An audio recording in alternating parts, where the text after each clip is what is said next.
So in this session, I will talk about using EQdyna. And the outline have several parts. First, everything about EQdyna is now on GitHub, and this is our link, the HTTPS and github.com, and the capital EQdyna, that's our organization, and the EQdyna .git, that's where the GitHub repository is. And I will briefly talk about the environment and the installation and how to run a dynamic rupture and demonstrate it with Docker, and also review the adjustable parameters in dynamic ruptures and also the citation if you want to use EQdyna. So EQdyna is a Fortran code. So it needs a Fortran compiler. Currently, I think it can support both the G Fortran, the free one, and also the Intel Fortran, and typically on clusters. But they need a fee. So typically clusters at universities and the institutes will give you the support for that. And also MPI, because EQdyna is parallelized through MPI, and so you need MPI and also NetCDF. That's a new thing compared to previous versions of EQdyna, because eventually we need to standardize the format of the output of EQdyna. So the NetCDF is still the best, to me, the best binary file format to have metadata and also the results. And that's for the core of EQdyna. And for pre-staging and the post-processing part, they require Python packages. And currently, it requires Python 3 and NumPy.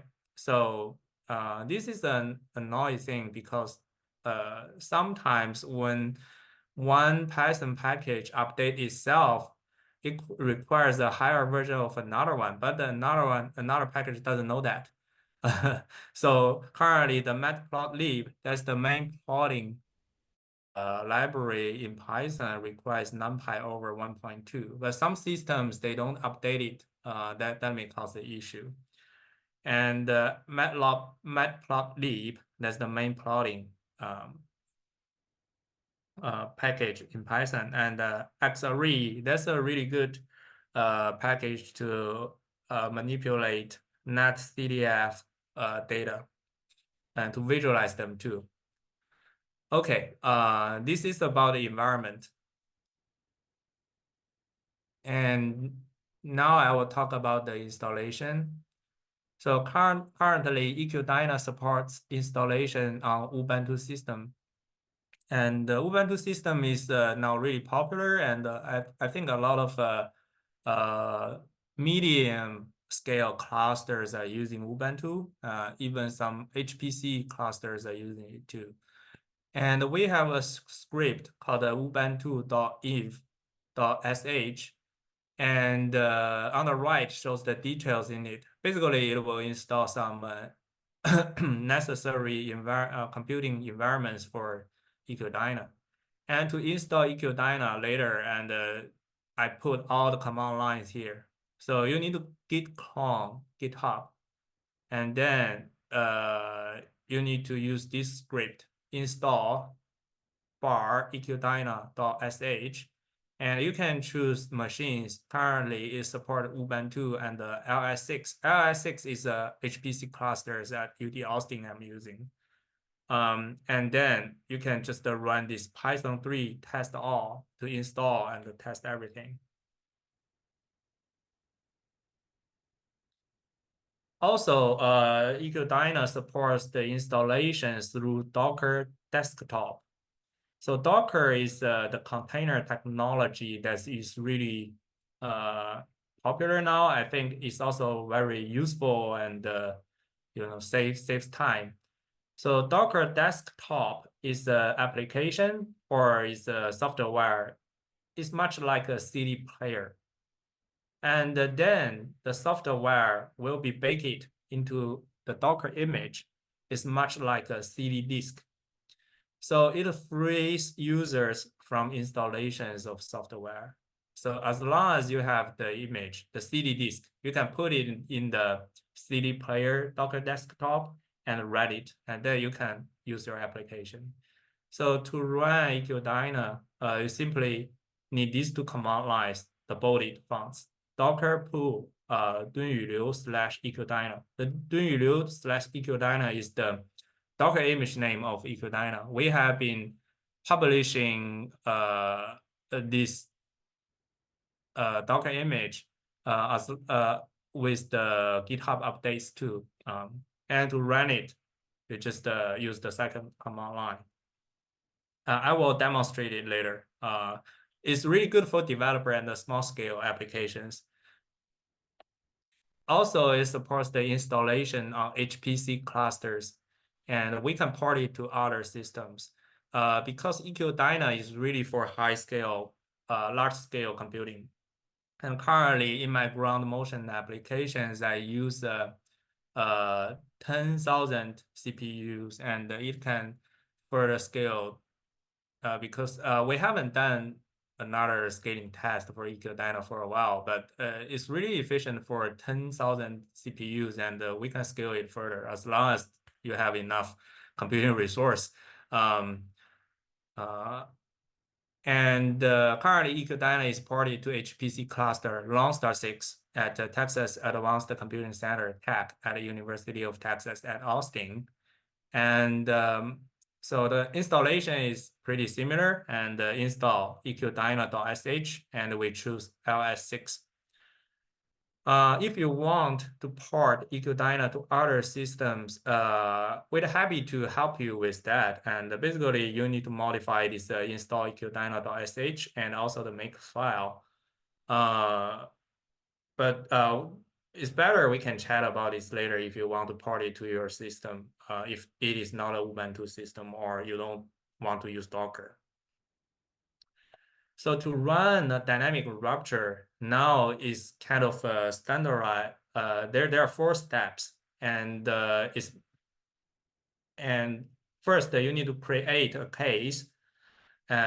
Create a case for your dynamic rupture. Then you can modify the parameters and then set up the parameters. And then you run the model, and then you post-processing it. It's all command line based. So the first step is to create a case. I will demonstrate it later, but after first review run the model section. So first, create.new case is a Python utility. It calls for 2 arguments. One is the case director name, and another one is the comp set. Comp set is short for component set. So the command will create a directory called case directory, and it will get necessary files for your chosen comp set from a list of predefined verified cases. And comp set is defined through a single readable Python file, user-defined parameters.py. And this file, user-defined params.py, defines your dynamic rupture. And all the files you need are in case directory you have created. So it ensures your results and models are reproducible and shareable. That's really important. I think many of you may have the problem that after 2 years or 3 years, and you forgot what you have in your old results. So we want to ensure the reproducibility and the shareability. And currently, we supported the comp set, including the following, like test.tpv8, tpv10, tpv104, and tpv105 3D. So Dr. Duan mentioned in previous talk, the EQdyna was first benchmarked against the TPV5. So the TPV plus number is the naming convention of the benchmark problems in SCAP and the USGS spontaneous rupture code verification exercise. So it's really important to verify your results against the benchmarks because we don't have analytical solutions. So EQdyna actually has been verified against all the benchmarks in the site. We have maybe 40 of them 40 of them in the website. But in the new EQdyna with the case management and the testing system, we currently have these four, 8, 10, 104, and 105 3D currently supported, and definitely more will come. And the second step, after you have created a case, you just enter into the case directory you have created, and you modify user-defined params.py this file, and then you run case.setup. So the command will convert user-defined params.py to input files for EQdyna executable. So it's better to choose a comp set closest to your problem, and you just need to modify really a few parts, ensure the minimal changes of the user-defined param.py. And note, always run case.setup after you make a change, and to convert those changes to the input files needed by EQdyna executable. And the third and fourth step is combined together is run the model and post-processing. So after you run the case.setup, you will have a script called run.sh. So on the right top, on top right, it shows the one example of run.sh. There are 3 lines. First, it calls the clean.py to clean the old results. And then MPI run MP256 EQdyna will run EQdyna with 256 CPUs. The numbers can change. The number of cores can be changed. And then it will call plot rupture dynamics. That's a Python utility to plot the results. And on the right bottom, the figure shows the details of the rupture dynamics from the simulation. It's from a rough fault, and we have a sleep distribution, rupture time distribution, and the peak sleep rate distribution magnitude, and shear stress and normal stress distribution. So these are the most important metrics we care about when we evaluate a dynamic rupture. So I will demonstrate using Docker with the TPV104 problem. That's a rupture on a planar fault with read and state friction and sleep law. Okay, let me go to Docker. So I have already installed Docker on my here. So basically what we want to look at is on the left is a PC, is a Windows PC. So on Mac is pretty much similar. So it gives you freedom to use EQdyna across platforms. Also, Docker desktop support Linux. And on the left side, we look at the top 2 menu, the containers and the images. So for example, here I checked this image called Dunyu /EQdyna. That's the latest EQdyna Docker image. And to download it, it's really easy. You need on Windows, you need and Docker opened, both software opened with admin access. And then I just simply call Docker. Let me put it larger. Docker pull. And let's get our CD disk, Dunyu /EQdyna. You see it's calling for the default tab. It's like a GitHub. You can assign versions to the Docker image. And if you don't have any tab, it will call the latest.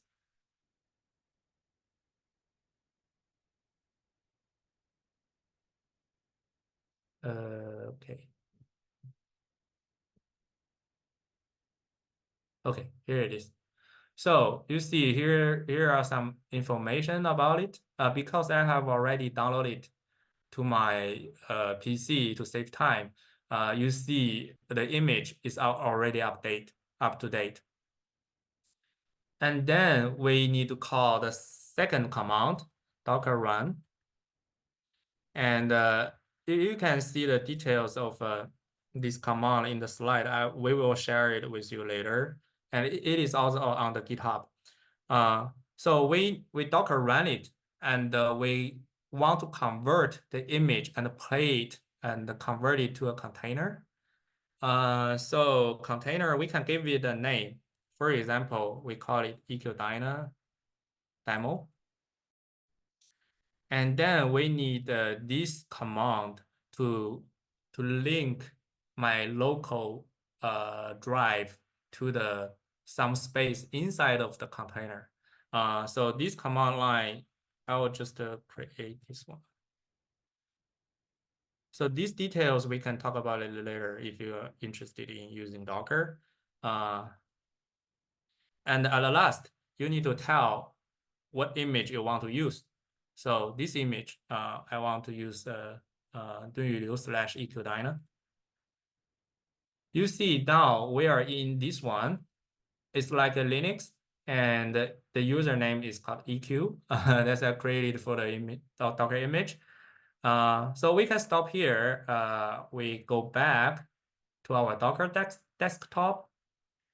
And inside of the container tab, you see there is a running one called EQdyna.Demo. And it uses the Dunyu/EQdyna image and it's running. And let me open it in terminal.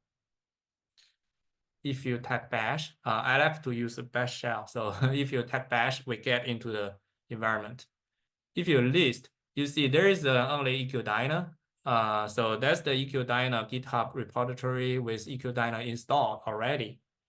So these are the contents of EQdyna GitHub. So let's get out.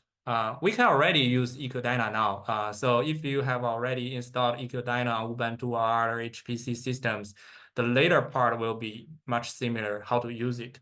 So I will get to the Scratch. Scratch is the space I created inside of the container that is linked to my PC space.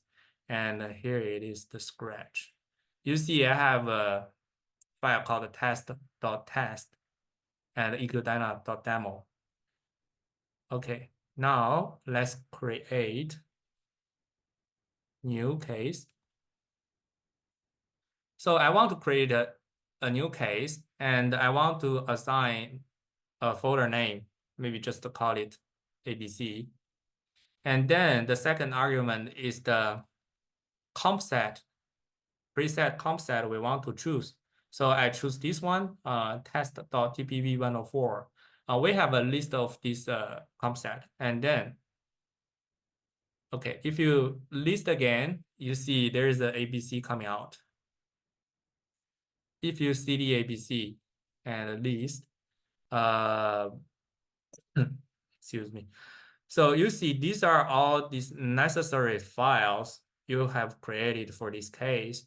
And this one, user-defined params.py, that's the one you can modify parameters.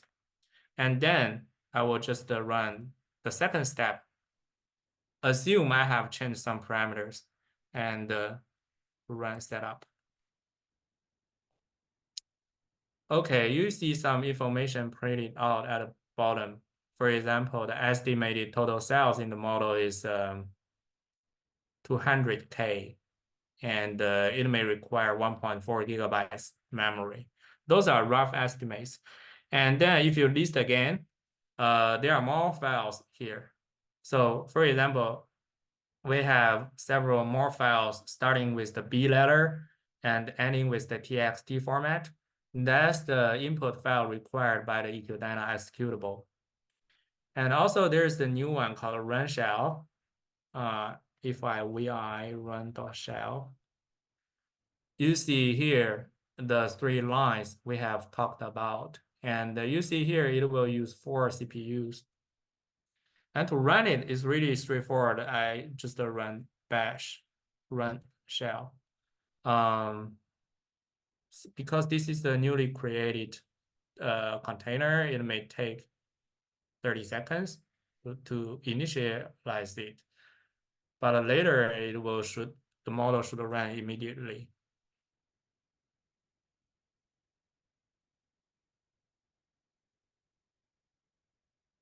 Okay, come on.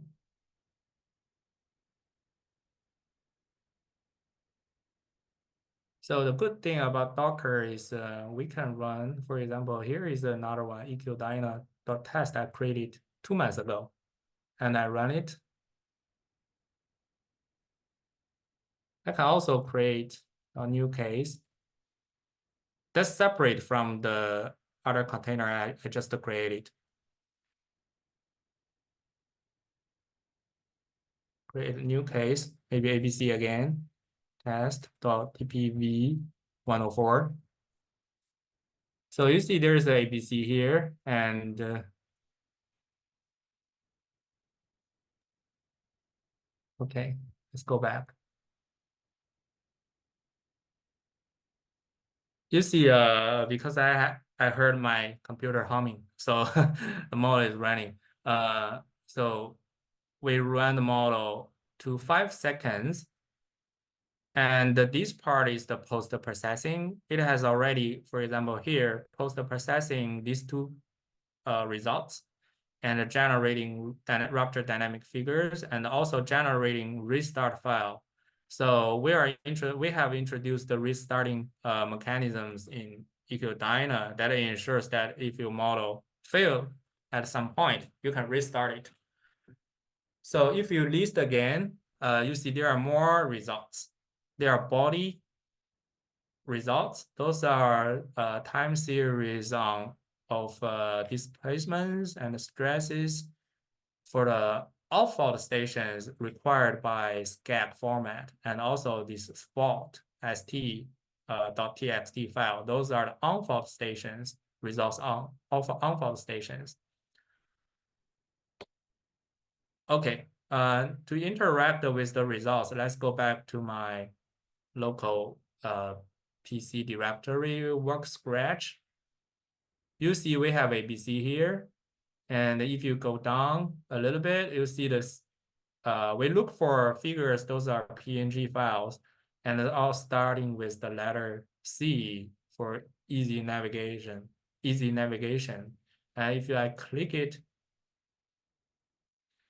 you see this is the results just generated. It's a 5 seconds rupture of TPV104. It's on a planar fault with read and state friction and with the slip law.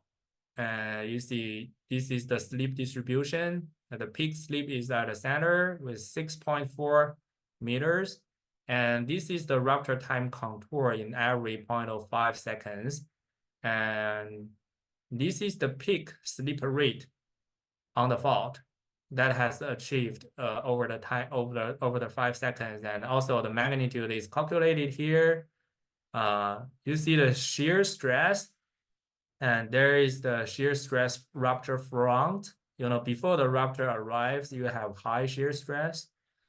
And after the rupture has happened, the shear stress drops. And this is the low value and the high value outside of the rupture front. And okay, that's it. That's the demonstration of EQdyna. So currently, EQdyna, I think, is pretty easy to use based on the 4 steps. And I have benefited a lot from this process. So I'll continue a little bit to talk about the parameters inside of the EQdyna system. Dynamic rupture has a lot of parameters to adjust. That's good and bad because that also you have a lot of freedom. That means also a lot of uncertainties you need to constrain. So adjustable parameters. Currently, we have a dual file system for case management. So you see the there is a Python class called the default parameters.py that contains all the adjustable parameters. But we just showed in the demo, we modify results in the user-defined parameters.py that comes with each concept. So in it, we modify a subset of parameters inside of the default parameters.py. For example, here is the the beginning of the user-defined param.py for the TPV104. And you see at the beginning, it from default parameters import a class called parameters and then assign par here to the parameters. And further down the test.tpv104 user-defined param.py, you can modify a lot of things. Currently, in this example, we have already put, for example, you can modify the domain size of the model. It's a box. You can change the size of the box. For example, here from along the x direction is from minus 38 kilometers to the positive 38 kilometers. And on the y dimension, that's for normal direction, that's 20 kilometers off the fault on both sides. And also it goes down from goes downwards to minus 38 kilometers to the free surface. And also you can modify the fault size. For example, this is the fault strike from minus 18 to and the fault sit on y equals to 0. And on the z dimension, the vertical dimension is minus 18 to 0. And also you can change the hypercenter location. And the term is the total simulation time. You see, you just saw our simulation run 5 seconds. You can choose different grid size, 500 meter here. Also, the DT is currently automatically calculated based on the CFL criteria, and the coefficient is 0.5. You can choose smaller values if the solution doesn't converge. You can choose different friction laws. Currently, friction law 4 is the rate and state friction with the slip law and others. For example, further down the user-defined params.py in TPV104, you can change the divisions of MPI along X, Y, Z dimensions. For example, we have 2 dimensions along X, 2 dimensions along Y, and 1 dimension along Z. So the total CPUs used will be NX times NY times NZ, that's 4. Later down, we create unfold nodes. We create unfold nodes inside of this Python user-defined parameters file for easy visualization, because it's really easy to plot visualize results in Python. And then we loop over the fault nodes and then assign parameters. So you see there are a lot of parameters. I'll talk about some of them in the later slides. We have a few more slides. So many parameters may take preset values through the parameters class. And also note, not all the parameters would be used for your case, because we have many possibilities for many applications. So we need to set a lot of default values to a lot of parameters. For example, the freak here, this one, freak RSFA, that's the 8 parameters Qingjun has talked about in her talk, and currently it is preset to 0.01. So now let's take a look at default parameters.py. So for example, this is so in each case directory, you can also see this file. It cannot be modified. It shouldn't be modified. And you see there are many parameters. These are all for friction laws. We have several friction laws. For example, slip weakening law, that's fric law 1, and also 3 and 4 for rate and state friction with aging law or slip law. And these are preset parameters, and also for thermal pressurization. And this default params.py is derived from the TPV105 3D. That's the most sophisticated benchmark we have so far. So that's why we use that as a reference for this default params.py.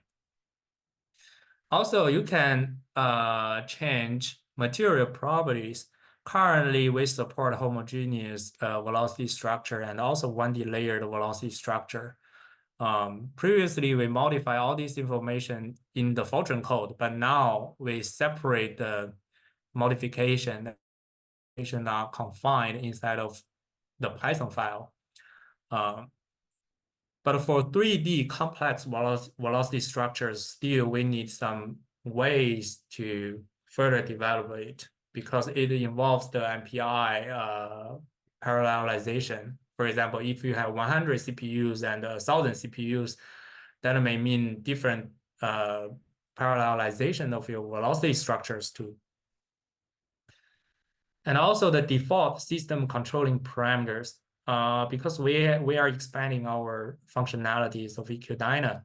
For example, here the C elastic, you can make it elastic model or viscoplastic model. And for example, C nucleation, you can have artificial nucleation or no artificial nucleation. For example, if EQdyna is working as part of the earthquake cycle model. And you can choose freak law, what kind of friction law you want to use. So I hope the default parameters.py file is self-explanatory. So you can self-explanatory. You can read it and you see the details for each parameters inside of it, and we can have multiple faults. Previously, EQdyna supported multiple faults, but currently we only we have the space, the code space for multiple faults, and but we haven't benchmarked it yet.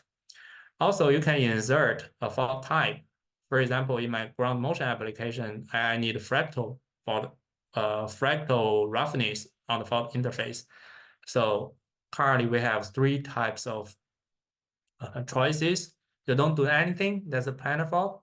You can insert a deeping fault, or you can insert a rough fault or rough deeping fault. So that's the